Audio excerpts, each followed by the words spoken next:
안녕하세요. 안녕하세요. 폴라리스 오피스 피플팀의 쌤입니다. 반갑습니다. 안녕하세요. 폴라리스 오피스의 CEO를 맡고 있는 마일즈입니다. 네. 오늘은 이렇게 새로운 공간, 스튜디오가 저희 폴라리스 오피스에 새롭게 생겼습니다. 부사님 어떻게 생각하시나요?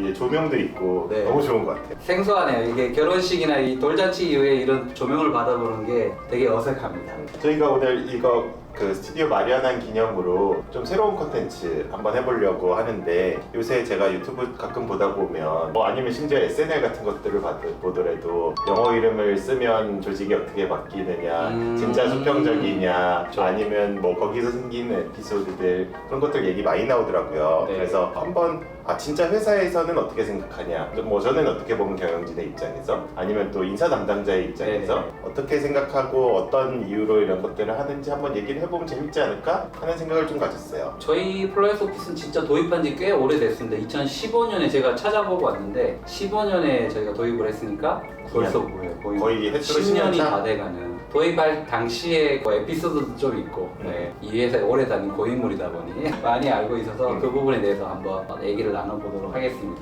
일단 저는 제일 먼저 궁금했던 게 저희가 폴라리스 오피스에 이렇게 영어 이름을 하게 된 계기와 수평적 문화에 대해서 어떻게 생각하시는지. 난 솔직히 냉정하게 생각해서 이제 수평적 문화라는 게 현재의 채용신에서 가장 왜곡돼서 쓰이는 말 중에 하나 아니냐. 맞습니다. 저도 그렇게 생각합니다. 이게 수직적 문화를 약간 뭐라 그러지, 꼰대 문화, 그리고 수평적 문화를 그냥 편한 문화, 단순히 이렇게 이분법적으로 생각하는 부분들이 되게 많은 것 같아요. 근데 사실은 기업 자체들이 성과를 내기 위해서 수평적인 문화를 도입하는 건데, 맞아요. 이러한 부분들에 대한 이해가 조금 더 있어야 되지 않나라는 생각도 좀 했어요.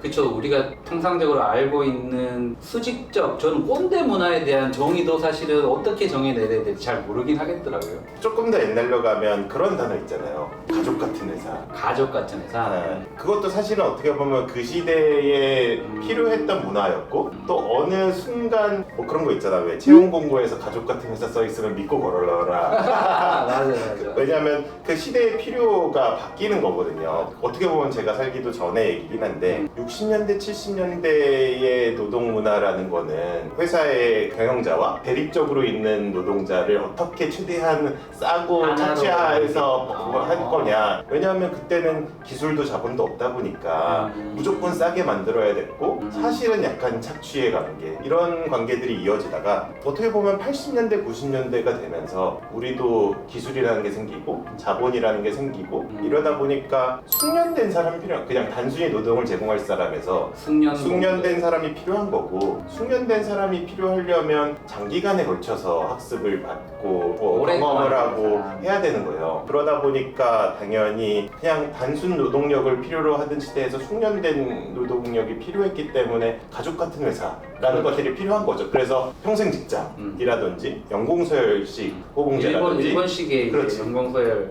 고용 정년 보장, 그렇게 생각하면 그거를 이제 가족은 이제 나의 소유물처럼 여기는. 그러니까 이게 결국에는 그게 왜 또 깨졌냐라고 보면, 가족 같은 회사의 개념의 가장 중요한 건 어떻게 보면 평생 직장 내지는 연공서열식 호봉제도 이거든요. 왜냐하면 내가 평생을 다닐 거기 때문에 내 생애에서 어떤 일부분에는 약간 착취당할 수도 있고, 아니면 반대로 어떤 시기에는 약간 프리라이딩 할 수도 있고, 내 생애에 필요한 소득대로 제공을 하는 건데, IMF가 오면서 평생 직장이 깨진 거죠. 맞아요. 평생 직장이 깨졌으면 사실은 이런 희생을 하거나 프리라이딩을 한다는 게 문제가 되기 시작하는 거예요. 그러니까 이제 그런 평생 직장의 개념 없이 가족 같은 회사를 이제 내세우면 그러면 믿고 걸러도 된다, 이런 얘기가 나오는 거죠. 그러면 이제 다시 우리 논점으로 들어와서 우리 회사가 지금 그러면 가는 스텝에서 지금 수평적 조직 문화를 아까 처음에 서두 얘기하셨던 것처럼 왜곡하고 있는, 그러니까 왜곡되기보다는 일부 면만 부각되는 거죠. 저는 제가 생각했을 때는. 사실 그러면 아까 얘기했던 숭룡공의 시대에서 뭘로 바뀌었냐고 치면 저는 전문가의 시대로 바뀌었다고 생각해요. 지금 예를 들어서 우리가 서비스 하나를 만든다고 치면 개발자도 백엔드도 필요하고 프론트엔드도 필요하고 보안을 잘하는 사람도 필요하고 디자인을 잘하는 사람도 필요하고, 그리고 이렇게 사람이 많으면 인사팀도 필요하고, 맞습니다. 회사가 되려면 재무팀도 필요하고 법무팀도 필요하고, 사실은 아주 작은 서비스 하나를 만들더라도 너무 많은 사람들이 필요하고, 근데 이러한 것들을 옛날처럼 이렇게 수직적으로 쌓기에는 너무너무 회사 회사가 커지는 거예요. 그러다 보니 이미 재무를 잘하는 사람, 법무를 잘하는 사람, 뭐 백엔드를 잘하는 사람들을 모아놓고 사실은 그 위에 있는 사람은 이거 전부를 알지 못하는 상태에서 일을 해결해야 된단 말이에요. 그러려면 결국에는 이거를 옛날처럼 위에 있는 사람이 다 알아서 시킬 수 있는 레벨이 안 되는 거지. 결국에는 충분히 이러한 전문가들의 의견을 받아서 그거를 잘 취합하고 해결할 수 있는 문화가 되지 않으면 회사 자체가 성공을 할 수가 없는 거예요, 내가 봤을 때. 그렇죠. 리더가 모든 전문성을 갖추기가 힘든 거니까. 그렇죠. 점점 세상이 풀어야 되는 문제는 복잡해지고, 그렇다고 회사가 그냥 무작정 커져서 하기에는 사실은 답이 없고, 회사는 그래서 수평적 문화를 가지 않으면 이제 이 현대 사회에서 성공하기가 어려운 거예요. 비즈니스를 성공하기 위해서 필수적으로 수평적인 문화가 필요한 거죠. 수직적, 수평적이 단순히 수직적은 나쁘고 수평적이 좋다라기보다는 장단점이 있는 거고, 다만 이 장점이 현대의 문제를 풀기에 적합하기 때문에 회사가 하는 거고, 단점들도 분명히 많은 것 같아요. 대표적인 것들 중에 하나가 나는 왜 그런 거 있잖아. 채용을 하는데 왜 경력자만 뽑냐. 도대체 경력자만 뽑으면 신입은 어디 가서, 옛날에 사실 직원의 관계는 네 새끼니까 죽이 되든 밥이 되든 키워라. 맞아요. 얘 개념이었다면 공채로 뽑아서 키워서 그냥 성장시키는. 그렇지. 이제의 개념은 어떻게 보면 인사 담당자에게 너 이 사람은 이제 업무 잘하는 사람이니까 같이 문제를 해결해 라는 게 된단 말이에요. 맞아요. 그러면 이 사람이 업무를 잘 알거나 이러지 못하면 사실은 일하기가 싫어지는 거지. 그렇죠. 역할이 없어지는 거고. 그러면 방치될 수도 있고, 그러다 보니 회사는 당연히 이미 잘하는 사람을 뽑으려고 할 수밖에 없고, 왜냐면 못하는 사람을 뽑아서 가르쳐줄 사람은 별로 없단 말이에요, 회사에. 그러다 보니 점점 그런 문화가 되고, 그래서 어떻게 보면 새로 시장에 진입을 해야 되는 사람들에게는 꼭 좋지만은 않을 수도 있는 것 같아요. 그러니까 이게 채용 시장이라든지 이런 사람들이 쉽게 오해할 수 있는 포인트 중에 하나가, 수평이라고 생각하면 나도 팀장과 똑같은 의사결정이나 권한을 가져야 된다, 혹은 나도 그 이상의 리더 혹은 부사장의 권한을 똑같이, 혹은 부사장의 월급도 나는 똑같이 나눠받을 수 있어 정도의, 이게 그거는 좀 공산주의. 누군가는 그렇게 생각하는 사람들도 있더라고요. 나도 똑같이 일하는데 나도 부사장님처럼, 이런 느낌에. 그래서 거기에 오류를 가지시는 분들이 많은데, 명확하게는 자기가 가진 권한과 책임이 있고, 그 안에서 구성원들은 전문가의 그치. 다만 자기가 맡은 일만큼은 나보다 훨씬 더 많이 알 수도 그렇죠. 있고, 그 사람이 의사결정자이니까. 인사에 대해서는 지금 여기 앞에 있는 인사 담당자들이 더 잘할 수도 있고, 맞아요. 유튜브나 촬영에 대해서는 여기 있는 PD님이 더 잘할 수도 있고, 하지만 나는 이런 것들을 다 모아서 회사가 해결해야 되는 문제를 해결하는 방법을 찾는 게 내 일인 거고. 네, 우리가 너무 진지한 얘기만 한 것 같은데요, 마이스. 영어 이름과 관련해서도 되게 재밌는 것들도 꽤 많은데, 제가 하나 궁금한 게, 그럼 마일스는, 이해석 부사장님은 왜 마일스라고 지으셨는지. 사실 저는 유치원 때 미국에 살았었거든요. 아, 진짜요? 네. 그래서 부모님 따라서? 부모님 따라서 4살부터 7살까지 미국에서 살았었는데, 그럼 이미 그때 영어 이름을 쓰셨겠네요? 근데 그때는 사실 그냥 제 이름이, 한국 이름이 이해석인데 네. 그냥 해석이라고 했었어요. 해석? 네. 근데 이제 좀 문제였던 게 뭐냐면, 사실 영어로 해석이라고 하면 해석. 별로 그렇게 좋은 의미는 아니거든요. 왜요? 이 석자가 아, 약간 여기랑 유치원생이었으니까 이름 쓰라 그러면 난 정말 그 발음 나는 대로 썼는데, 그 스타일 자체를 약간 그 욕에 해당하는 단어를 자꾸 쓴 거예요. 그래서 제 기억에 선생님이 이름 이렇게 쓰면 안 된다라고 했던 기억도 나요. 이제 여기서 영어 이름을 줘야 되겠다고 생각을 하면서 마일즈라는 이름을 지은 거는, 그때 아마 저희 딸이 한 초등학교 1학년 이랬는데 우주소년 마일즈라는 만화를 너무 좋아해가지고 그래서 그 주인공 이름으로 했다. 크게 의미는 없었어. 근데 뜻이 좋았다고 생각하는 거는 마일즈라는 이름, 게다가 우주소년이었으니까 그렇네요. 멀리 가겠다, 좋은 이름이다 이러면서 적죠. 그러게요. 저는 영어 이름이 쌤인데, 저희가 그때 당시에 도입할 때 직원들이 이제 영어 이름을 처음에 어떻게 만들지에 대해서 되게 많은 고민들을 하셔가지고, 저희가 인터넷에서 진짜 영어 이름을 짓는 그런 사이트나 URL 다 제공하고 거기에서 선택해서 영어 이름을 지으라고 했었고요. 그러다 보니까 저는 아무래도 인사팀이고 하다 보니까 제일 잘 불릴 수 있는, 그래서 길지 않고 어감상 어렵지 않은 영어 이름을 좀 찾다 보니까 쌤이 한자이기도 해서 제일 인지하기도 쉽고 부르기도 쉬워서, 그래서 그때 그렇게 쌤이라고 지었습니다.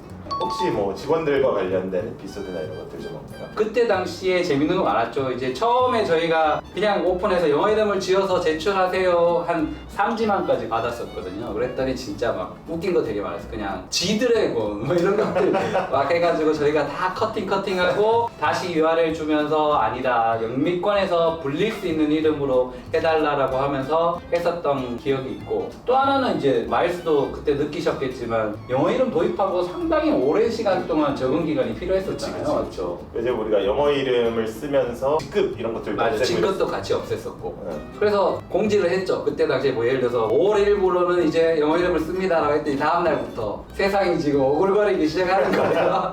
갑자기 마일스, 샘, 뭐 패트릭 이렇게 부르니까 서로 어색하죠. 어색하기도 해가지고 그거를 진짜 떨쳐버리는데 제가 보기에는 거의 한 3년 이상, 그 이상의 기간이 필요했던 것 같아요. 그래서 아무리 쌤이라 그래도 예를 들어 쌤 대리님 맞아요. 이렇게 부르다가 네. 뭐 1년, 2년은 그렇게 부르는데 3년, 4년쯤 되면 저 사람이 과장이 돼야 될 것 그렇죠. 같은데 맞습니다. 대리님이라고 부를 수가 없다 보니 거기서부터 정말 쌤이라고 부르는 거 아니냐. 5년이 지났는데 저 사람이 아직도 대리인가? 라고 부를 수가 없는 거죠. 근데 직원들은 아무래도 어제까지 뭐 이주형 대리라고 부르다가 다음날 바로 아침에 쌤이라고 부르기 힘드니까 음성적으로는 여전히 그렇게 계속 이주형 대리님 이런 식으로 불러 김 대리님 이렇게 부르고 있었던 거로 기억하고 있고요. 근데 뭔가 어쨌든 우리가 문화를 바꿔가는 거다 보니까 상당히 긴 호흡으로 봐야 된다라고 그 당시에 이제 의사결정자들한테 많이 말씀을 드렸고, 왜냐면 의사결정자들 입장에서는 또 한 6개월 안에 여러 불만들이 들리기 시작하거든요. 아 이거 망했다라든지 아 이거는 실패했다, 아 이거는 우리 회사에 맞지 않아요, 이런 수많은 저항감들이 있었는데 말씀은 적극적으로 옹호해 주셨었고요.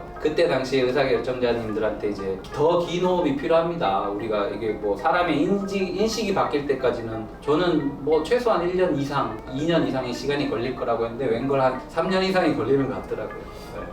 풀팀 팀장에게 물어보는 게 맞는지 모르겠지만 영어 이름을 쓰면 진짜 수평적이 되나요? 단순하게 얘기하면 오늘의 우리 키워드도 딱 그거인 것 같은데, 영어 이름을 쓰면 수평적이 되나요? 제 생각에는 아까 얘기하셨던 것 중에 회사에는 엄연히 역할이 나눠져 있다고 생각하고 있고요. 팀장의 역할 다르고 리더, 그 이상의 리더의 역할 다 다르다고 생각하는데, 확실한 거는 구성원들까지는 정말 그 수평적인 본인의 의사를 전문가로서 얘기할 수 있고 뭐 얘기하는 거에 대해서 주저하지 않고 이런 것들이 확실히 잘 자리 잡혀 있다고 생각이 들고요. 또 하나는 사실은 가장 탑에서 이걸 어떻게 잘 해주시냐, 분위기를 만들어 주시냐가 중요한데, 뭐 앞에 계신 여러분들도 생각해 보면 버니도 마찬가지로 마일스한테 뭔가를 표현하거나 얘기를 할 때 이 사람이 가진 뭐 수직적인 혹은 역할 혹은 직책, 직급에 의해서라기보다는 본인의 의견을 서로 잘 얘기할 수 있는 것들이 쌓여 있다라고 생각합니다. 비슷하게 생각하는 건 뭐냐면 이게 영어 이름을 쓴다고 수평적이 되냐? 아, 저는 그렇죠. 아니지. 왜냐면 뭐 예를 들어서 뭐 고사를 지낸다고 사고가 안 나냐 이런 거랑 난 똑같은 거라고 생각해. 사실은 영어 이름을 쓰고 직급을 없애겠다는 어떤 경영진의 의지, 그런 문화를 만들어내겠다는 어떤 일관적인 추진, 맞습니다. 이런 거 자체가 중요한 거고, 사실은 뭐 영어 이름을 쓰는 것 자체야 그거를 표상화하는 일일 뿐인 거지 사실은. 맞아요. 어떻게든 폭넓게 대화하고 각각의 직원들의 전문성을 인정해서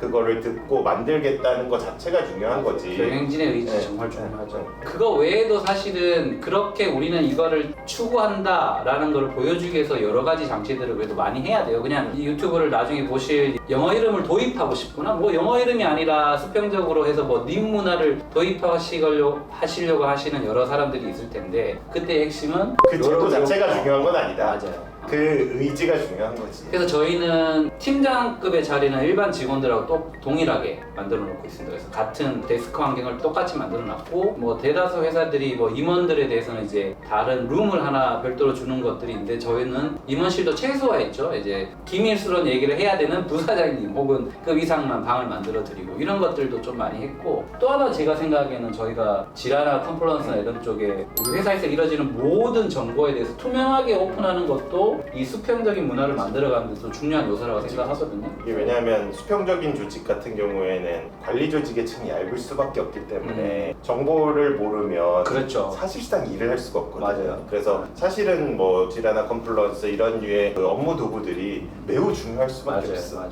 그거 없으면 나한테 정확히 일 시키는 사람이 없다고 느껴질 수밖에 맞아요. 없고, 사실은 내가 컨텍스트를 파악해서 일을 해야 되는 건데 맞아요. 그런 것들을 얻을 때가 옛날에 비해서 적은 거지. 본인이 스스로 팀원이나 구성원으로서 스스로 의사결정을 하거나 전문가임을 이렇게 해야 되는데 정보가 단절되어 있다고 생각해보세요. 그럼 내가 사실은 그만큼의 역할을 할 수 없고 상위 직책자나 이런 분들하고 얘기할 때 그만큼 충분한 그 사람보다 정보가 단절되면 당연히 그 사람하고의 건설적인 의사결정에 대한 논쟁도 이루어질 수 없거든요. 그래서 저는 우리 회사에서 중요한 부분에서는 본인이 원하기만 하면 어떠한 정보에도 접근할 수 있다. 근데 정보의 양이 또 많이 쌓이다 보니까 어디에 어떻게 접근해야 되는지 이것도 좀 스트레스이긴 하던데 요새 고민이지. 그러니까 네. 그런 것들도 많이 고민이 앞으로도 고민이 더 필요한 것 같더라고요. 끝으로는 사실은 내가 너한테 5년짜리 숙제를 줄 수 있어. 아, 5년짜리 네. 숙제를 줄 게 있어. 알겠습니다. 내가 요새 느끼는 것 중에 하나가 뭐냐면 네. 어떻게 보면 가족 같은 회사가 좋은 회사였다가 나쁜 회사가 됐잖아. 그렇죠, 그렇죠. 이제는 수평적인 회사가 진부화될 시점에 오지 네, 않냐. 맞습니다. 근데 왜 이런 걸 느끼냐면 뭐 스타트업들 아니면 심지어 뭐 우리 회사들도 뭐 이래서 뭐 여러 가지 잡사이트의 평이나 이런 것들 보면 회사가 하려는 건 많은데 체계가 없다. 네. 왜냐면 선택이었거든 그거는 회사에. 왜냐하면 다양한 일들을 해야 되기 때문에 여러 전문가들을 모아놓고 알아서 하게 하는 문화를 만들었기 때문에 그렇게 느껴지는 건데 이제 그런 불만들이 많이 나올 수밖에 없는 거지. 그래서 요새 뭐 유튜브들 보면 옛날에 수직 문화가 이러면은 더 좋았다느니 뭐 하느니 뭐 이런 얘기들도 이제 슬슬 나오는데 나는 사실 그렇다고 뭐 회사가 다시 이제 우리는 수직적인 회사여서 좋은 회사입니다 라고 할 수는 없다고 생각해. 말이 안 되죠. 게다가 기술의 발전 중에 되게 중요한 발전 중에 하나라고 생각하는 게 AI거든. AI. 그전에는 전문가들을 모아놓고 일을 해야 되는 시대였는데, 그러니까 아까 얘기했지만 단순 노동자에서 숙련공이 필요하고 전문가가 필요한 시대였는데 지금 오늘 안 그래도 오픈AI에서 GPT-5.1이라는 모델이 나왔는데 평균적인 박사과정 학생의 평균을 아득히 넘어서는. 그러면 이제 앞으로는 그냥 단순히 전문가인 걸로는 체계 없는 시스템을 만드는 회사로는 또 답이 없는 시대가 올 거야. 어떻게 보면 진짜 5년 뒤에는 잡 사이트에 다 그렇게 써 있을 거야. 그러니까 수평적인 회사라고 써 있는 회사는 믿고 걸러라. 체계 없는 회사다. 앞으로는 어떻게 보면 진짜 의지 있고 전문성은 AI나 모듈이 보완해서 할 수 있는 새로운 조직 문화를 가진 회사만이 살아남을 수 있다고 생각해. 그러네요. 그래서 5년짜리 숙제는 믿고 걸리기 전에 새로운 문화를 만들어서 알겠습니다. 정착시켜야 되는 거 아닌가. 사전에 얘기되지 않은 얘기들을 갑자기 하셔가지고 되게 당황스럽고요. 저기 인사팀 담당자가 있는데 내가 네. 보니까 네. 숙제를 여기다 주면 같이 하게 돼 있지 않을까. 이렇게 5년짜리를 주실 거라 생각을 못했고요. 알겠습니다. 새로운 무언가의 형상을 저희가 한번 선도할 수 있는 폴라리스 오피스에서 한번 선도해 나갈 수 있는 무언가를 한번 만들어 보도록 하겠습니다. 오늘 뭐 재밌는 얘기도 많이 하고 진지한 얘기도 많이 하고 네. 숙제도 주고 하니까 네. 참 보람되지 않았나. 예, 다음부터 저는 유튜브에서 잘 못 보겠습니다. 숙제해야 돼. 알겠습니다. 감사합니다. 감사합니다.